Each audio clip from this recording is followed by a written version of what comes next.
ما یفعل اللہ بعذابکم، وہ تمہیں عذاب دے کے کیا کرے گا؟ ذرا لہجہ دیکھیے، ذرا انداز.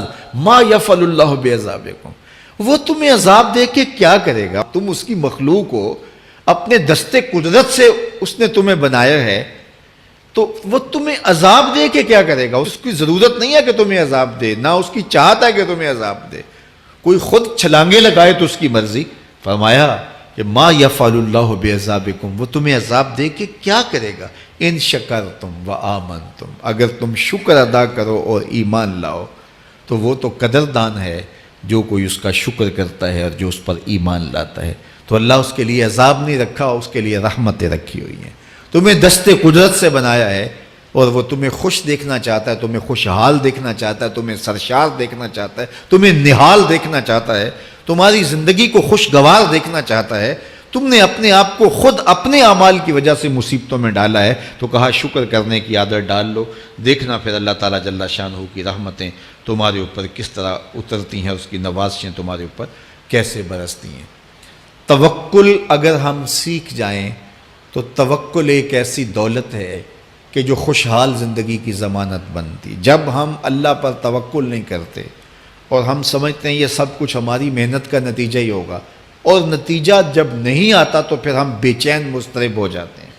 اور جب ہم اس پہ توکل کر لیں تو پھر ہمارا صرف اتنا ہی کام ہے کہ میاں ہم یہ کام کر رہے ہیں، بس یہ حکم، ہم بیج بو رہے ہیں، بس یہ حکم ہے اور بو رہے ہیں. باقی اس پہ بھروسہ ہے، یہ کام اس کا ہے کہ اس نے اس کو اگانا ہے، اس کے اوپر پھل لگانے ہیں. تو جب اس پہ توکل ہو جائے تو بندہ سوکھا رہتا ہے، ورنہ بندہ مشکل میں مبتلا ہو جاتا ہے. بسا اوقات ایسا ہوتا ہے کہ بندہ ایک منصوبہ تیار کرتا ہے، اس کا عملی نتیجہ اس کو سامنے نظر آ رہا ہوتا ہے، لیکن نتیجہ بالکل الٹ جاتا ہے. سید علی المرتضیٰ فرماتے ہیں میں نے اپنے ارادوں کی شکست سے ہی اپنے رب کو پہچانا ہے کہ میں ایک منصوبہ تراشتا ہوں کہ یہ اور یوں ہوگا اور وہ ہونا چاہیے، لیکن نتیجہ وہ نہیں آتا، تو کوئی طاقت ہے اس کا جو نتیجہ بدل دیتی ہے. تو بندہ اس طاقت پہ یقین کرتے، اس پہ توکل کر کے جو ہے وہ اس پہ بھروسہ کر لے تو زندگی سوکھی ہو جاتی ہے. مغرب میں جو اللہ پر یقین نہیں رکھتے وہ خودکشی کر لیتے ہیں کہ یہ کیوں ہو گیا، ایسا نہیں ہونا چاہیے تھا. لیکن ہم خودکشی اس لیے نہیں کرتے، ہم کہتے ہیں میرا رب جس طرح چاہے اس طرح ہی ہوتا ہے، جو اس نے طے کیا ہوا ہے وہ کر کے رہتا ہے. اس لیے تم اس پہ توکل کر لو اور اس پہ بھروسہ کرو. حضور علیہ الصلوۃ والسلام نے فرمایا لو انکم توکلون علی اللہ حق توکلہ، اللہ پر توکل کرنے کا جو حق ہے اگر تم وہ ادا کر دے تو فرمایا اللہ تمہیں ایسے رزق عطا کرے جیسے پرندوں کو عطا کرتا ہے.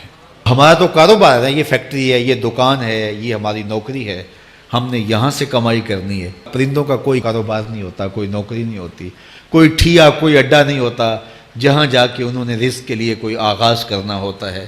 بلکہ حضور نے فرمایا تغدو خماسا وتروح بطانا، جب وہ صبح گھر سے نکلتے ہیں تو خالی پیٹ نکلتے ہیں اور انہیں کوئی اپنی منزل کا تعین نہیں ہوتا، جدھر خیال آیا اڑ گئے ادھر. لیکن کبھی ایسا نہیں ہوا کہ شام کو خالی پیٹ واپس آئے ہوں. کہا وہ پیٹ بھر کے آتے ہیں. باہو بولے بن توکل پنچھی اڑ دے، خرچ نہ پلے زیرا ہو. جب گھر سے اڑتے ہیں تو ان کے پلے نہ کوئی خرچ ہوتا ہے، نہ راس المال ہوتا ہے، نہ کوئی اوزار ہوتے ہیں، نہ کوئی ہتھیار ہوتے ہیں، کچھ بھی نہیں ہوتا، یوں ہی گھر سے نکلتے ہیں، کبھی بھی خالی پیٹ نہیں آئے. فرمایا اگر اللہ پہ پرندے توکل کر لیں تو اللہ اسے بھی عطا کرتا ہے، تم توکل کرو گے تو تمہیں عطا نہیں کرے گا.